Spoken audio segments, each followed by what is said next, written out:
Assalamualaikum warahmatullahi wabarakatuh. Apa kabar Ananda semua? Semoga senantiasa dalam lindungan Allah Subhanahu wa Ta'ala. Tetap sehat selalu dan tetap semangat walaupun kita stay at home.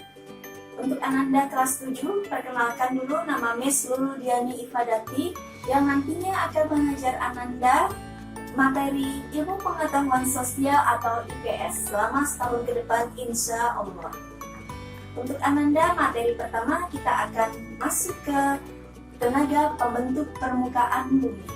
Seperti kita tahu bahwa permukaan bumi ini tidak hanya datar, tapi ada yang namanya cekungan, ada yang namanya pegunungan, dan ada yang namanya gunung. Kita masuk ke materi faktor pendorong atau pembentuk permukaan bumi adalah yang pertama ada endogen, atau faktor dari dalam bumi yang sifatnya adalah membentuk permukaan bumi. Kemudian yang kedua ada eksogen. Eksogen atau tenaga dari luar bumi yang biasanya sifatnya adalah merusak permukaan bumi. Kita bahas satu persatu, mulai dari endogen dulu. Endogen atau tenaga dari dalam bumi biasanya berupa membentuk permukaan bumi, contohnya adalah vulkanisme. Vulkanisme atau getaran yang ada pada dasar bumi atau litosfer bumi yang kemudian menekan apa isi yang ada di dalam perut bumi keluar yang disebut dengan magma.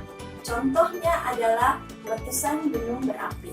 Berarti letusan gunung berapi adalah tenaga endogen, karena keluarnya material dari dalam perut bumi. Kemudian contoh yang kedua ada tektonik. Ya, tektonik atau kita sebut dengan bergesernya lempeng bumi. Lempeng atau biasa disebut dengan sirkum, sirkum. Lapisan lempeng bumi di dalam bumi kita ada yang namanya lempeng. Itu tepatnya biasanya di palung laut. Ketika mengalami pergeseran, maka akan terjadi gempa yang kemudian bisa menyebabkan tsunami. Dari itulah akan menyebabkan pergeseran yang akhirnya akan berakibat pada terbentuknya permukaan bumi. Bisa jadi bergeser atau bisa jadi membentuk cekungan. Itulah tenaga dari dalam bumi yang sifatnya adalah membentuk.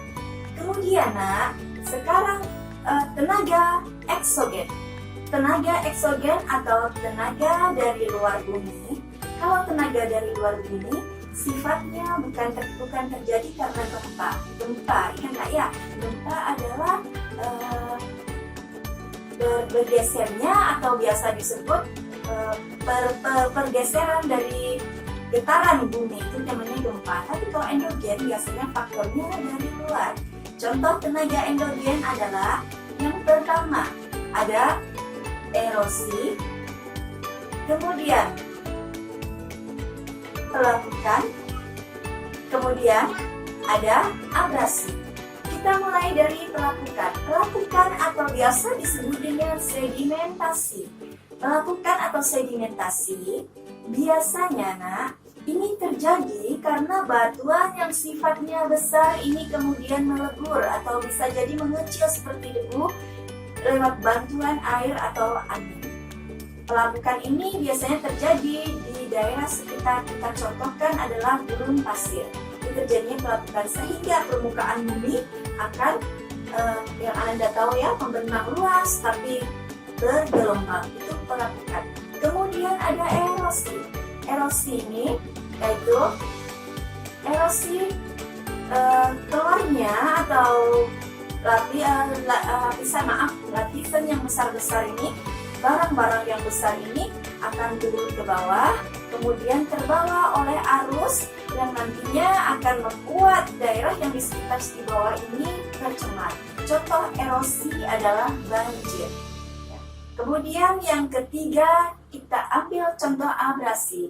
Abrasi adalah gelombang laut yang menghantam ke permukaan sehingga sampai ke bibir pantai yang mengakibatkan kemudian menjadi tepinya menjadi luas, itu disebut dengan abrasi.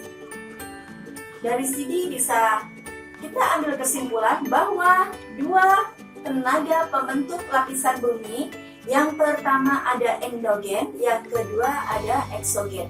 Yang endogen ini sifatnya adalah membentuk, yang eksogen sifatnya merusak. Kesimpulan yang bisa kita ambil selanjutnya apa, Nak? Selain itu adalah bagaimana kita harus menjaga, terutama untuk tenaga eksogen biasanya terjadi karena faktor manusia itu sendiri. Kenapa seperti itu, Nak? Karena kalau kita buang sampah sembarangan, yang terjadi banjir. Ketika kita menebang pohon sembarangan, yang terjadi erosi juga, karena tidak ada akar yang mampu menahan tanah tersebut. Dari situ, Nak, ya, kita ambil kesimpulan bahwa pentingnya menjaga lingkungan sekitar. Kemudian untuk tugas Ananda, silahkan Ananda amati lingkungan sekitar rumah. Apakah ada tenaga endogen atau eksogen yang dapat Ananda lihat? Misalnya di tempat tinggal Fulan ada terjadi banjir. Kita ambil apa sisi positif dan sisi negatifnya. Kalau ada sisi positifnya silahkan Anda tulis.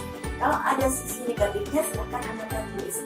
Boleh contohnya berupa satu tenaga endogen, satu eksogen, atau boleh hanya endogen saja atau eksogen saja. Itu tugas untuk Ananda.